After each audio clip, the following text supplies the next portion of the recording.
Bonjour à tous, bienvenue au flash de 10 heures que nous ouvrons par cette visite du président de l'Assemblée nationale à la télévision du Burkina. Alassane Bala Kandé est venu s'enquérir de la réalité des conditions de travail à la nationale du son et de l'image.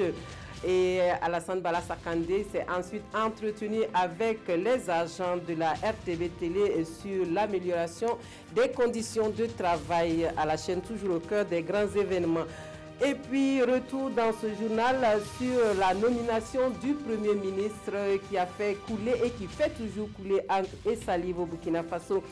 Christophe Marie-Joseph Dabiré, porté à la tête du gouvernement par Roch-Marc Christian Kaboré. C'est tout le Burkina Faso qui réagit à cette nomination depuis les quartiers généraux des partis politiques, toutes tendances confondues aux citoyens lambda, en passant par les organisations de la société civile. Des attentes sont très nombreuses de part et d'autre et l'on exprime le vœu de voir un nouveau chef du gouvernement, de voir au nouveau chef du gouvernement donc l'homme qu'il faut au gouvernail de ce navire qui conduira le pays des hommes intègres vers des destinées plus reluisantes. Autre actualité, le Burkina Faso qui se dote d'une plateforme nationale d'information sur la nutrition pour aider le pays à tirer meilleur profit des politiques, programmes et investissements en matière de nutrition. Cela consiste à créer au sein de l'Institut national de la statistique et de la démographie une unité capable d'analyser et de diffuser cette information. C'est un projet financé